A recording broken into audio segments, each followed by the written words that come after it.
ملت تاجیک را اصلا زبانش زنده داشت، چون که او هم این زبان را همچو جانش زنده داشت.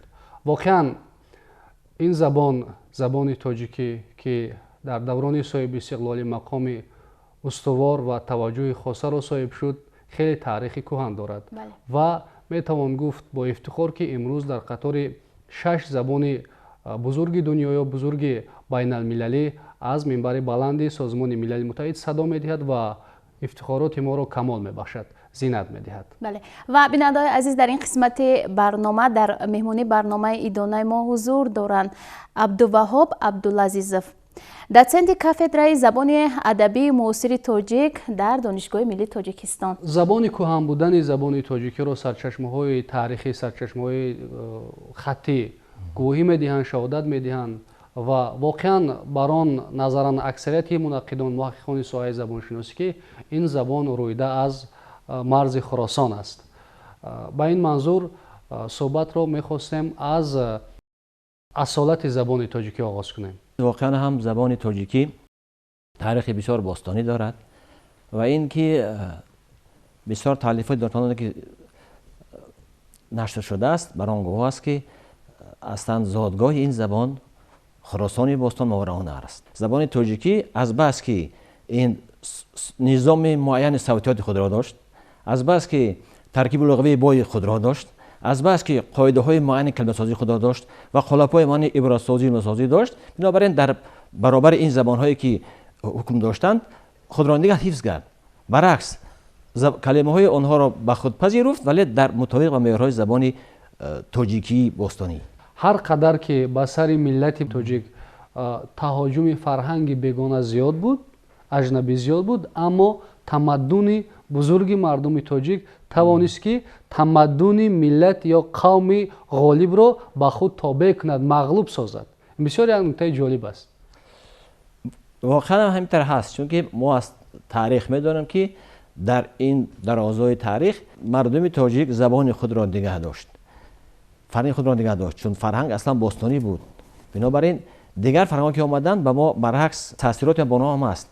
شما ببینید که مثلا طرز زبان تاجیکی امروز بسیار میگم که در زبان تاجیکی کلمه‌های مثلا اقتباسی زیاد هستند، واقعا هم هستند، لیکن برعکسش هم است. همه این نشان میدهد که زبان تاجیکی زبان راستان است، زبان راستی است، زبان ناب است، زبان پخته است، زبان اصالت است. خود درست است. این مثلا البته دوره نوی زبان تاجیکی است که زبان ادبی تاجیک از عصر 10 تشکل یافت و با این زبان مثلا بسیار مثلا شعری خوب گفته شد. در عصر 10 در زمینه زبان‌های قدیمی تاجیکی با زبان ادبی تاجیک تشکل یافت و ما می‌دانیم که دوره بسیار گل شکوفی زبان تاجیکی در عصر 10 و 11 است و نماینده‌های مثلا این دوره مثلا سازمان ادبیات کلاسیکی تاجیک ابوالعلا رودکی که زاده پنجرود است، اثرای جهانی آفرید، یا مثلا شاهنامه بهزاد فردوسی به این زبان آفریده شده که امروز جهانیان امروز هم میخوانند. بعد مثلا دیگر نماینده ادبیات تاجیک که به این زبان گفتند، خیام و سینا و حافظ و هلالی و بیدیل و این طرف تا عصر 19 و 20 احمد دانش و نمایندگان ادبیات تاجیک در عصر 20 و 21. جهانشوی ما را وادار میکند که پیش از همه ما ارزش های ملی از جمله زبان مادریمان را حفظ نماییم و البته که به جهانیان معرفی کنیم. همین طور نه؟ البته در شرایط امروزه رشد بسیار به سابقه علم و تکنولوژی و جهانشوی البته زبان هم این چیز به زبان هم تاثیر دارد. نهار ما باید به این کوشش کنیم که زبان خود را تازه و نگاه داریم و اصالت آن را نگاه داریم. بنابراین اینجا البته پیش از همه تاثیر و وارشوی کلمه و عبارات اصطلاحات است. در این مورد مثلا ما باید اصطلاحات خوب را سر کرده استفاده بریم. درست است که به اقتباس نمی شود، ولی اقتباس باید در دایره قوانین صوتیات زبان تاجیکی و کلمات زبان تاجیکی صورت بگیرد. بنابراین حال مثلا خوشبختانه در علمان ما بر این ساحه خیلی زیاد کارهای زیاد انجام دادند. میدونم که اصلاحات گوناگون ساحه را ترتیب دادند و در این زمینه سر هر یک اصطلاح کمیته اصطلاحات و زبان پیشنهاد میکند، بحث‌ها صورت میگیرد و از آن پذیرفته میشود. تربیت کودک هنوز از خانواده شروع میشود، از روز تولدش، از اونکه که با کدام از او را ما چی میآموزیم. بنابراین البته این اولا به دوش پدر و مادر است، مادر در پدر است، این توجه کنند. بعد از این در مسائل تحصیلات تا مکتبی هم باید متخصصین خوب کار کنند که کودک را به زبان صاف تاجیکی سخن گویند و این از نوع عبرت بگیرد. و بعدا مثلا تعلیم کودک در مکتب‌های تحصیلات میانه عمومی می رود که اونجا باید البته آموزگاران خوب باید کار کنند و باید در صنف ابتدایی معلمان باشند که با زبان ناب تاجیکی به زبان ادبی سخن گویند و مهر کودک را به این چیز زیادتر کنند، زیادتر شعر آموزانند، وادار کنند که کودکان مطالعه کنند و همچنین تعلیم زبان تاجیکی در صنف بالایی می رود که چگونه تدریس می شود. این هم خیلی مهم است. و اول اینکه آمادگی خود آموزگار، دیگر اینکه چطور درس میگذارد و دیگر اینکه چگونه کتاب تالیف شده است. خوشبختانه امروز مثلا همین رو در تاجیکستان با شرافت مثلا دستگیری حکومت جمهوری تاجیکستان وزارت معارف و علم تهیه شده است، پیشنهاد شده است و صفت درس هم خیلی خوب است. امید است که آینده باز کتاب درسی بهتر پیشنهاد می شود تا که متن‌های خوبتر و زیادتر در این کتاب درسی جابجا شود. همچنین متن‌های بهتر در کتاب ادبیات باشد که خوانندگان مکتب میان این را حفظ کنند، زبان را بهتر خوبتر آموزند و زبان خوب ادبی نو به تاجیکی گپ زدند. این چنین تدریس در مکتب‌های تحصیلات عالی کسبی هم هست. خوشبختانه با دستگیری حکومت چند سال است که زبان تاجیکی در همه شعبه فاکولته درس می شود، درس داده می شود.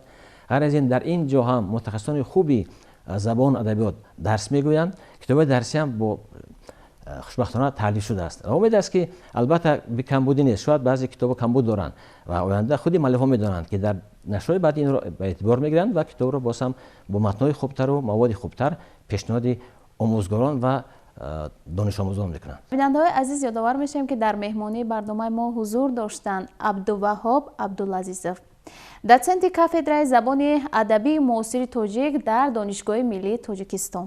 барномаи идонаи субҳ бахшида ба рӯзи забони давлатӣ идома дорад. пас аз тамошои як гузариш ки аз ин забони бузург ситоиш мекунад, мо ба идомаи барнома мепайвандем. моро ҳамроҳ бошед.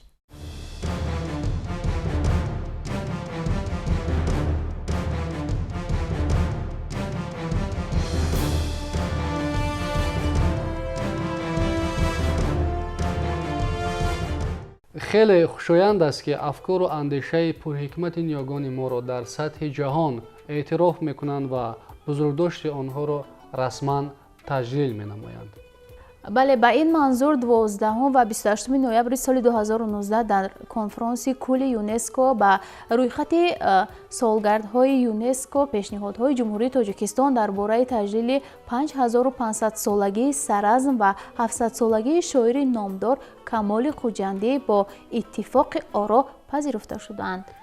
ин ҷо бинандагони гиромӣ порчаи шеъриро аз ин шоири ширинкалом Камоли Хуҷандӣ мешунавем, сипас иртиботамонро идома медиҳем.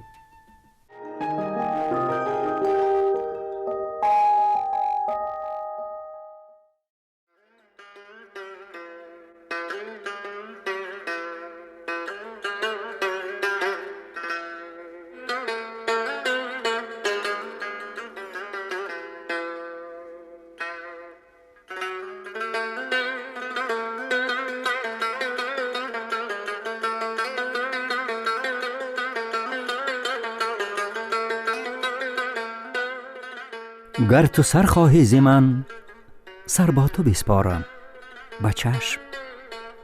سر چی باشد هر چی دارم در نظر آرم به چشم. گفته ای پایم ببوس آزرده مژگان مساز، مردم چشمی دل مردم نیازارم به چشم. گفته ای از ما نگه دار آبروی خود کمال، خاک کوی توست آبی رو نگه دارم به چشم.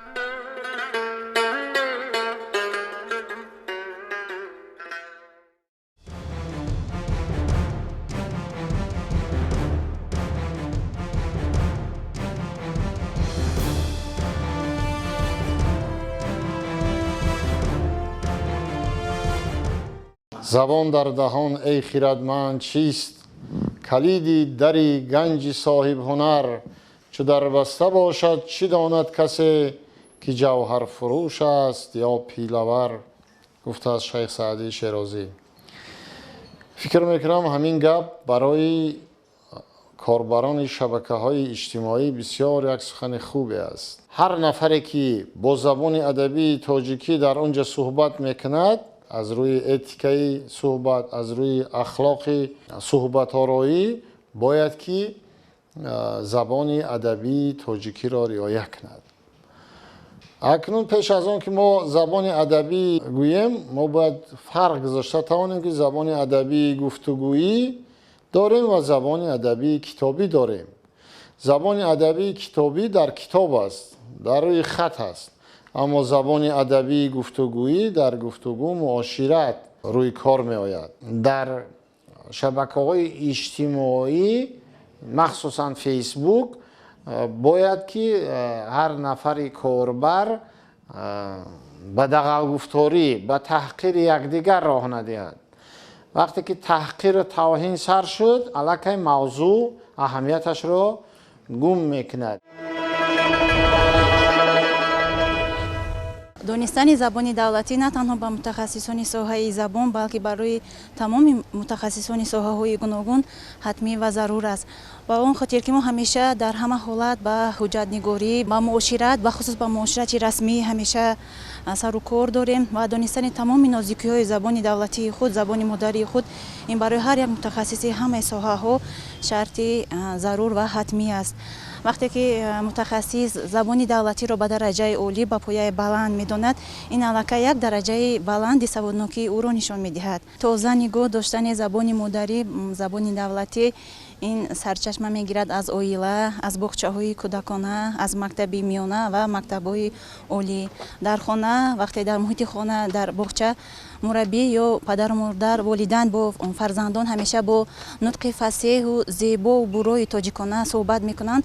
کودکان علاقه از سن خردسالی با تمام نازکی‌های زبان مادری خود عادت میکنند، نطق آنها عادت میکند، فصیح زیباگویی رو علاقه آنها از سن خردسالی یاد میگیرند. کوشش کردن در کار که کودکان در خانه، در باغچه یا در مکتب هنگام جواب دادن درس و هنگام معاشرت کلمه‌های بیگانه رو استفاده نبرند، کلمه‌های صرف تاجیکی زیبای خوشقالب تاجیکی خودمان رو استفاده برند.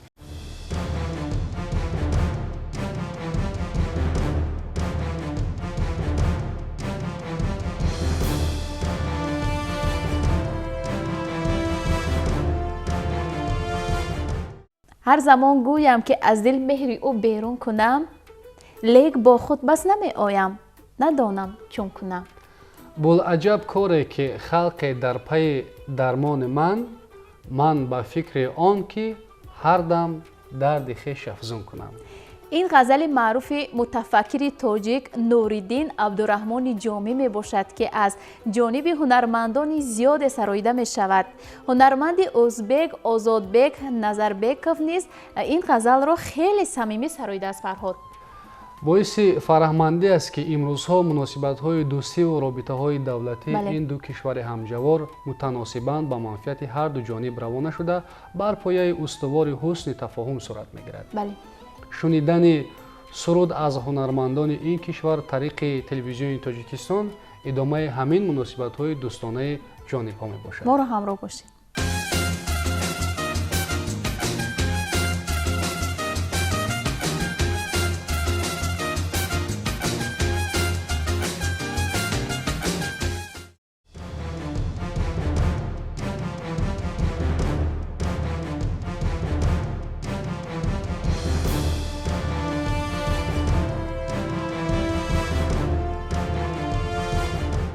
زبان در برابر مادر وطن مقدس است. مهر آن با شیر مادر در تار پودمان سرشته شده، صوتیات آن با علی مادر به گوشمان یک نوع آهنگ بیداری و خودآگاهی گشته است. همین است که شاعران با مهری به پایان از زبان مادری سخن گفته بزرگی آن را وصف کردند و توأم بودن هستی ملت را به هستی زبان تاکید داشتند. زبان مادریم جان پاکم، تو با شیر آمده در جان پاکم. بو پیوستی مرا با رفتگانم، توی من زنده ام، بی تو هلاکم.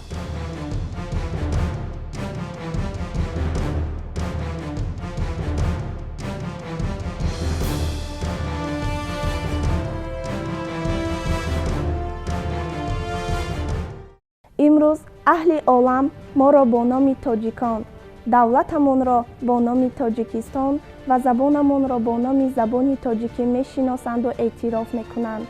آموختن و دانستن این زبان شیرین و شاعرانه و غمخواری برای رشد و فراگیر شدن آن قرض هر یک فردی صاحب معرفت و با ننگ و ناموس ملت و تمام صاحب زبانان می باشد. زبان تاجیکی چون دوری گرانبها واقعا نخست عنصر هستی ملت تاجیک و دولتداری ماست که در دوران استقلال دولتی ما را با بزرگداشت گذشته پرافتخار و بنیادسازی امروزه و آینده‌سازی دستجمعانه فرا می‌خواند. عالمان و دانشمندان سطح جهانی اعتراف کردند که در تاریخ تمدن بشر تاجیکان یکی از خلقیت‌های آریانژاد و زبان مادری ما یعنی زبان تاجیکی از جمله زبان‌های باستانی سیاره به حساب می‌رود. زبان تاجیکی گویاترین دلیل هستی ملت تاجیک است. ملت شرفمند تاجیک تاریخ و فرهنگ کم نظیر خود را محض توسط همین زبان انشا و به جهانیان معرفی نموده است. آثار گرانبها و جاویدانه روشنفکران ادب را تا امروز خوانندگان صاحب معرفت ملت به آسانی و به لغت می‌خوانند و می‌فهمند. زبان آینه پرجلوی تاریخ، جهان معنوی و خرد و معرفت هر یک خلق و ملت به شمار می‌رود. از اینجاست که ملت تاجیک طول هزار سالها برای حفظ این زبان تلاش‌ها کردند که امروز ثمره آن را می‌بینیم. زبان ثروت معنوی هر ملت است. احترام به زبان مادری، احترام به فرهنگ و تمدن خویش است. بگذر نگاه داشتن زبان مادری وظیفه هر یک فرد صاحب زبان و صاحب وطن است.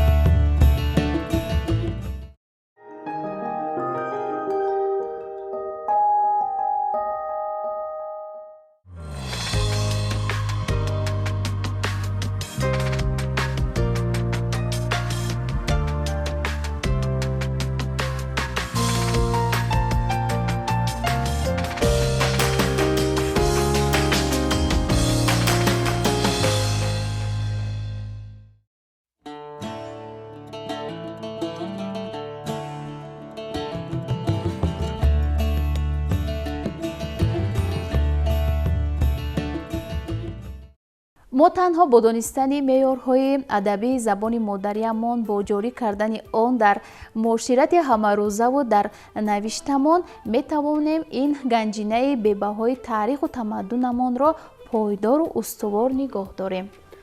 واقعا همین طور است. زبان ملت را سیمای ملت گفتند. بله. اگر ما رعایت کنیم معیارهای ادبی زبان را، سیمای ملی داشتن آن نیز حمایت می شود. از این نکته نظر تقاضا می شود که در جامعه معاصر ما زبان مادریمان را از هر وقت بیشتر دوست داریم، حفظ کنیم و گسترش دهیم. در این قسمت برنامه بینندگان گرامی گزارش همکارمان رخشاد محمد علیزاده را تماشا میکنیم و همراه میبینیم، شاهد میشویم که رخشاد با کدام پهلوی زبان حاضره تاجیکی توجه ظاهر نموده است. замони муосир бо рушди бо сурати технология на танҳо ба ҳаёти рӯзмарраи мардум балки ба фарҳангу одобу рафтор ва гуфтори ҳар шахс таъсир расонид. акнун ҳар нафар ба хизматрасонии интернет дастрасӣ дорад. имрӯзҳо шабакаҳои иҷтимоӣ ҳамчун майдони ибрози андеша васеъ истифода бурда мешавад, аммо мутаассифона на ҳамеша муошират дар ин ҷо мутобиқ ба меъёрҳои забони адабӣ сурат мегирад. лаҳҷаву гӯишҳо ва омезиши калимаҳои бегона ҳангоми ибрози андеша ба рушди забони давлатӣ бетаъсир буда наметавонад, вале ин нуктаро на ҳама дарк мекунанд. гуногунандешӣ боиси он гардидааст ки дар шабакаҳои иҷтимоӣ меъёрҳои забони адабие ки бояд риоя шаванд, риояи онҳо ҳатмӣ аст, мавриди истифода қарор намегирад ва ин боиси он гардидааст ки ба истифодаи меъёрҳои забони адабӣ як лакнат ворид шавад ва мо шумо хуб медонем ки имрӯз дар шабакаҳои иҷтимоӣ намояндагони лаҳҷаҳои гуногун ибрози андеша мекунанд ва мутаассифона ана ҳамун тарзи баёни андешаи онҳо дар олудагӣ бо унсурҳои лаҳҷаву шеваву гӯишҳои гуногун тавонистааст ки имрӯз як костагиро дар самти меъёрҳои забони адабӣ ба вуҷуд оварад. ба андешаи намояндагони аҳли зиёд дар ин самт бояд назорати қатъӣ ба роҳ монда шавад. пеш аз ҳама соҳибони забон сатҳи забондонии худро месазад баланд бардоранд. ташкили курсҳои омӯзишии забони адабии ҳозира низ омили такмил ёфтан дар ин самт мегардад. дар самти назорати истифодаи забони адабии меъёрӣ дар шабакаҳои иҷтимоӣ бояд як назорати ҷиддӣ ба роҳ монда шавад. дар кадом шакле ки набошад, яъне ё дар қонунгузорӣ аст, ё дар масалан аз ҷониби кумитаи забон ва истиҳодоти назди ҳукумати ҷумҳурии тоҷикистон бояд ягон низом, ягон тартиботе ҷорӣ карда шавад, ки соҳибони забонро водор созад, аз болои онҳо назорати масалан ҷиддиеро ба роҳ монад, ки то дар шабакаҳои иҷтимоӣ танҳо бо забони адабии меъёрӣ ибрози андеша дошта бошад. омили асосие ки боиси рафъи ана ҳамин камбудию монеаҳо, яъне дар самти истифодаи дурусти забони адабӣ дар шабакаҳои иҷтимоӣ шуда метавонад, ин пеш аз ҳама баландбардоштани сатҳи фарҳанги забондонии худи соҳибони забон аст. имрӯзҳо дар донишгоҳу донишкадаҳои олии кишвар бахусус дар факултетҳои филологияи тоҷик ба донишҷӯён аз фанни забоншиносии тоҷик дарс гуфта мешавад, ки дар ин радиф ба ҷавонон аз таърихи забони адабии тоҷик ва волояти он маълумоти зарурӣ пешниҳод мегардад. воқеан яке аз рисолати асосии омӯзгорон низ ҳамин аст, яъне тарғиби забони давлатӣ, огоҳонидан аз фарҳангу тамаддуни қадимаи гузаштагон ва нақши бузургони илму адаб дар ҳифзи ин ҳама арзишҳо. мо аз рӯзҳои аввале ки аз ин ришта ба донишҷӯён даст мегӯем, кӯшиш мекунем ки анамон самимият, нафосату салосати забони адабиро дар дили донишҷӯён ҷо кунем, онҳоро аз мафҳум моҳияти ана ҳамин забони тоҷикӣ огоҳ карда бошем ва ҳамарӯза мо таъкид мекунем ки забони тоҷикии мо дар миёни забонҳои дунё яке аз забонҳое аст ки таърихи қадима дорад. хизмати бевоситаи фарзандони фарзонаи миллат аст ки дар давраҳои гуногуни таърихӣ тавонистанд бо эҷодиёти хуш, бо масалан таълифотҳои гуногуни хеш мавқеъ ва ҷойгоҳи забони адабиро дар ҷомеа нигоҳ дошта бошанд. мо ҷавонон ҳангоми муошират дар сомонаҳои иҷтимоӣ бо забони адабии фикру андешаҳои худро баён намоем, зеро ки забони адабии мо аз байн наравад. махсусан забони адабиро шоирони бузурги мо ҳангоми эҷод намудани шеърҳои худ ҳифз доштанд ва ҳангоме ки мо онро қироат менамоем, забони адабӣ низ аз байн намеравад ва месазад ки мо ҷавонон чун гузаштагон онро ҳифз ва гиромӣ бояд нигоҳ дорем. маҳз барои ҳифзи волояти забони адабии тоҷик ҳатто ҳангоми муошират дар шабакаҳои иҷтимоӣ дар ҳайати факултети филологияи донишгоҳи миллии тоҷикистон ихтисоси нав бо номи забоншиносии компютерӣ таъсис дода шуд, ки ин талаботи давру замон аст. яке аз вазифаҳои ин ихтисос дар самти тарбия намудани мутахассисони ватанӣ ин ана ҳамон мутахассисон мебошад ки бевосита бояд ба ҳамин масъала, яъне тозагии забони адабии тоҷикӣ дар шабакаҳои гуногуни иҷтимоӣ бояд дахл карда бошанд. мо ҷавонон бояд ҳангоми истифодабарии шабакаҳои интернетӣ аз забони тоҷикии худ истифода барем, на аз лаҳҷавӣ ва на бо ҳарфҳою калимаҳои кӯтоҳшуда. кӯшиш намоем ки забони тоҷикии худро дар шабакаҳои интернетӣ бисёртар истифода барем. барои он мо бояд бо забони адабӣ дар шабакаҳои интернетӣ сухан ронем ки дар арсаи ҷаҳонӣ забони адабии мо хеле сода ва гаронарзиш аст. ҳифзи забони адабӣ пеш аз ҳама ин вазифаи мо ҷавонон аст. мо бояд меъёри забони давлатиро риоя намоем, забони худро аз олудагӣ нигоҳ дорем, аз омехтагӣ. чӣ тавре ки мо мебинем истифода мебаранд забони тоҷикӣ, русӣ, яъне ки бояд мо меъёри забони давлатиро риоя намоем. агар мо имрӯз яъне ки сари роҳи инро нагирем, ин метавонад ки ба рушди минбаъдаи забони мо таъсири худро расонад. бояд ки мо имрӯз арзишҳои миллии худро ҳифз намоем. вақте ки мо арзишҳои миллии худро ҳифз наменамоем, метавонад фарҳанги бегона ба фарҳанги мо роҳ ёбад ва яке аз ҳамин арзишҳои миллии давлати мо ин забон ба ҳисоб меравад. таъсиси ихтисосҳои махсус вобаста ба омӯзиши илми забоншиносӣ ва умуман тарғибу болоравии нуфузи забони давлатӣ дар замони соҳибистиқлолӣ яке аз масъалаҳои асосӣ маҳсуб меёфт. Шабакаҳои иҷтимоӣ бошад як шохаи муаррифии забони давлатӣ аст. ҳар матлабе ки аз ҷониби соҳибзабонон нашр мешавад дастраси ҳазорон истифодабарандагони сомонаҳо ва шабакаҳои иҷтимоӣ мегардад.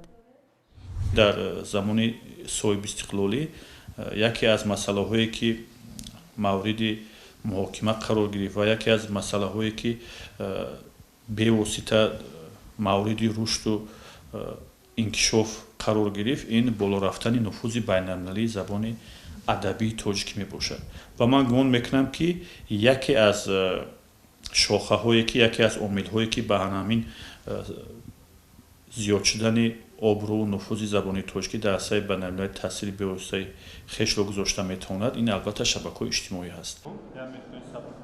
забони тоҷикӣ забони илму адаб, забони хиратмандону фозилон ва забони дарбориён будааст. хушбахтона имрӯз ҳам ин забони нобушево шаҳомату волоияташро ҳифз намудааст. танҳо насли замони муосирро мебояд ҳангоми муошират меъёрҳои забони адабии ҳозираи тоҷикро ба таври қатъӣ риоя намоянду ба қадри ҷонисориҳои ниёбонамон дар ҳифзи он бирасанд. маҳз насли имрӯз тарғибгарони воқеии забону илму хиратанд. пас моро месазад ки ба забони модарии худ ҳамчун ватан модар муносибат намоем ва тавонем ба пуштибонӣ аз ин сарвати миллӣ онро ба наслҳои оянда бегазанду пок ба мерос гузорем. برای که شهر ایران هستند، اون باید با زبان ادبی